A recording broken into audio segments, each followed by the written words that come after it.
just some thoughts on Elon Musk, and here's where we're really going to apply religious psychology. And I don't mean the psychoanalysis of religion, I mean the secular utility of applied religious psychology.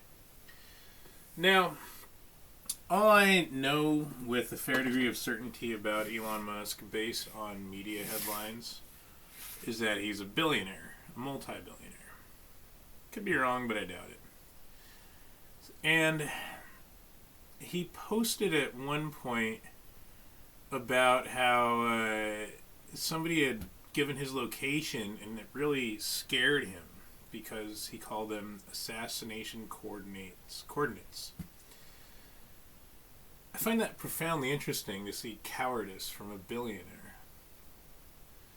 There's a saying that I learned in Christianity, but I bet Judaism really enhances all the stuff from Christianity because Christianity is a theft and mutilation and dumbing down of Judaism. But the saying was that only the guilty fear the judgment.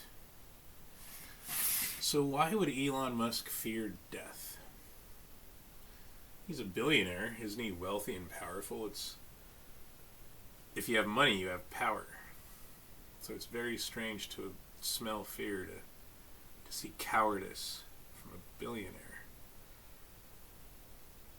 If he has all this money, surely he has security, right? Not just cyber security, but real world security in real life. Yet he was scared of an assassination.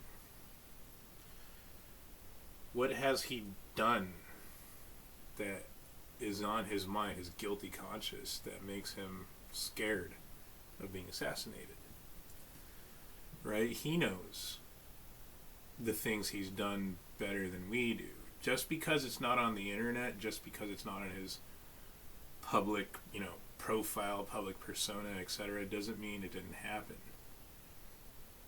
I think there's some really dark secrets hiding in the back of Elon's mind. And he knows that he's done things that would make him a target for assassination. I don't know what those things are. I'm just psychoanalyzing his tweets. But I find that profoundly interesting because that reminds me of something I came to, a conclusion I drew in the observations of the Trump presidency. So in 2016, I was listening to a History of the World podcast on SoundCloud, and they were talking about ancient Egypt. How a general had overthrown the king and took power, but he didn't want to be king. So he put this royal family into power that was supposed to be for the people, the downtrodden, the underclass. But once they came into power, they were just as bad as the fucking guy he coup d'etat'd. And they only helped other powerful families that were their friends. And that reminded me of the Clintons. Right? History is repeating itself. You see common power dynamics and models and structures within, different hierarchies and, power struggles and civilizations throughout history. Cycles repeat themselves, patterns. And so then when I was 2019, I was learning about Seneca. Excuse me. And I listened to some Stoicism, letters from Seneca the Wise. And he was grateful for hardships. He said, hardships make us men, and a life of luxury without hardships creates softened and effeminate qualities of the soul of a man.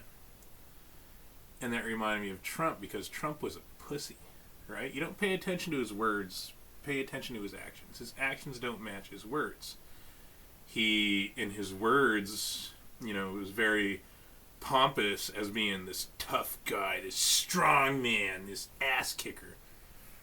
And then he folded like a pussy, like a wet fucking napkin to Congress and the Senate and the Democrats, BLM, like a bitch. Why? Because he was raised with the life of luxury, just like Elon. Seneca was right. I doubt these men have ever ever gotten in a genuine physical fight in their entire lives, let alone military service or any true combat. Another Jewish and stolen by Christians concept is the refiner's fire, right? That things like heat and pressure are required to make metal strong.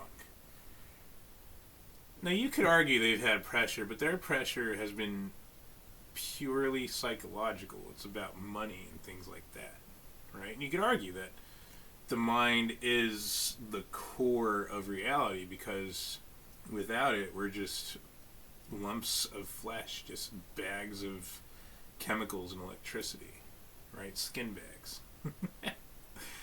But I think it was during COVID and the Black Lives Matter riots that Trump, despite billing himself as tough, was such a pussy about it. The same way he was a pussy about not pardoning his own J6 supporters. And the way he let them steal the election from him like a bitch, right? My interpretation was he should have followed Flynn's advice, declared martial law. Politicians are like marijuana pushers and opiate pushers, drug dealers in general. The only thing that will stop them is a bullet. Words will not stop them. Actions will.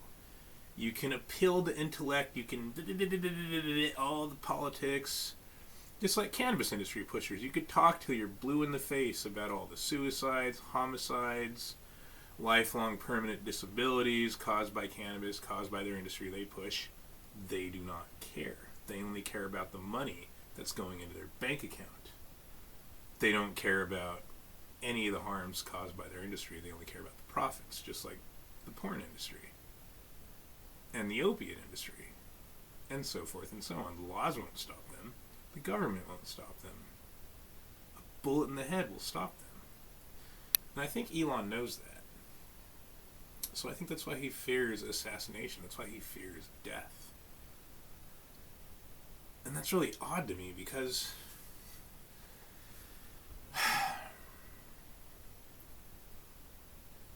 I don't even know if the weed he smoked on Joe Rogan's podcast or whatever was real marijuana.